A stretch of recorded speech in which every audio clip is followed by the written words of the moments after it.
வணக்கம் மக்களே. இன்றைக்கி ஒரு பிளைன் பிரிஞ்சி நம்ம செய்ய போகிறோம். 1 டேபிள் ஸ்பூன் எண்ணெய் சேர்த்துருக்கேன். 1 டீஸ்பூன் அளவுக்கு நெய் சேர்த்துருக்கேன்.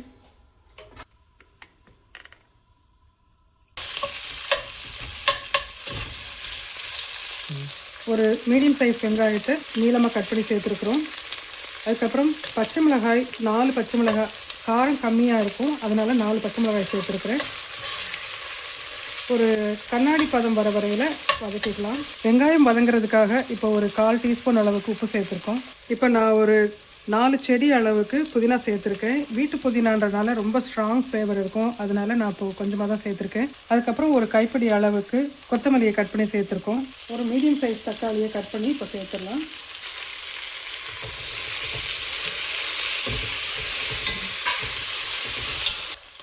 ஒன்றரை டேபிள் ஸ்பூன் இஞ்சி பூண்டு விழுது சேர்த்துக்கலாம். 3 கப்பு அரிசி இன்றைக்கி சேர்க்குறோம், அதனால் 1/2 டேபிள் ஸ்பூன் இஞ்சி பூண்டு விழுது சேர்த்துருக்கோம். நல்லா இப்போ மிக்ஸ் பண்ணிடலாம். பாஸ்மதி அரிசி ஒரு 10 மினிட்ஸ் நான் ஊற வச்சுருக்கிறேன். கழுவி ஊற வச்ச பாஸ்மதி ரைஸை இப்போ சேர்த்துக்கலாம். நல்லா மிக்ஸ் பண்ணிடலாம்.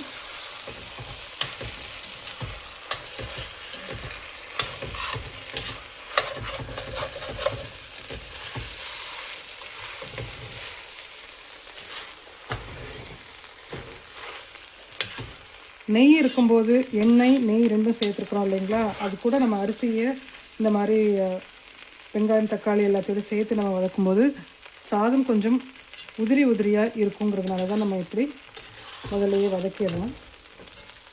இப்போ தண்ணி சேர்த்துக்கலாம். அரிசி கழுவின தண்ணி தான் இப்போ சேர்க்குறேன்னா. 1 டம்ளர் பாஸ்மதி அரிசிக்கு 1.25 டம்ளர் நம்ம தண்ணி சேர்க்குறோம். நம்ம எடுத்துருக்கிறது 3 டம்ளர் அரிசி எடுத்துருக்கோம். இப்போ 3.25 டம்ளர் தண்ணி சேர்க்குறோம். இப்போ உப்பு பார்த்துட்டு தேவையான அளவுக்கு உப்பு சேர்த்துடலாம்.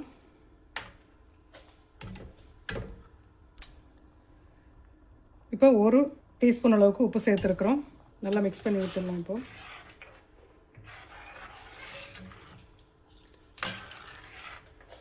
நம்ம இன்றைக்கி செஞ்சுருக்கிற இந்த பிரிஞ்சி சாதத்தில் மஞ்சள் தூள், மிளகாய்த்தூள் எதுவுமே சேர்க்கல.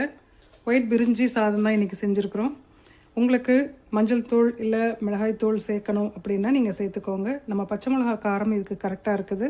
உங்களுடைய விருப்பத்துக்கு தகுந்த மாதிரி பச்சை மிளகாய் கம்மி பண்ணிவிட்டு மிளகாய்த்தூள் சேர்த்துக்கணுன்னா சேர்த்துக்கலாம். அது உங்களுடைய காரத்துக்கு தகுந்த மாதிரி நீங்கள் சேர்த்துக்கோங்க. இப்போ சாதம் நல்லா கொதிச்சு இப்போ இந்த ஸ்டேஜில் 1 டீஸ்பூன் அளவுக்கு தயிர் சேர்த்துக்கலாம்.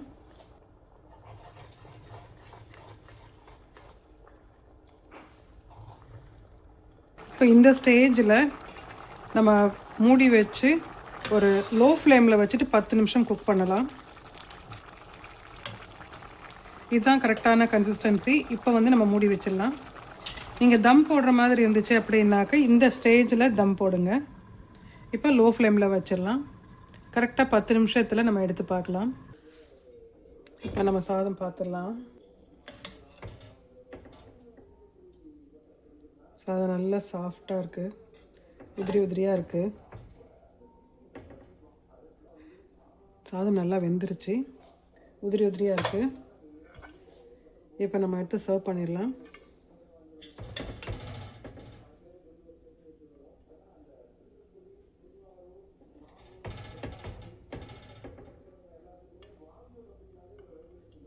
நல்ல சுவையான பிரிஞ்சி சாதமும் சோம்பேறி சிக்கன், பேச்சுலர் சிக்கனும் இன்றைக்கி ரெடி பண்ணியிருக்கிறோம். இந்த ஈஸியான ரெசிப்பியை நீங்கள் வீட்டில் ட்ரை பண்ணி பாருங்கள். ட்ரை பண்ணி பார்த்துட்டு எப்படி இருக்குன்னு எனக்கு கமெண்ட்டில் சொல்லுங்கள்.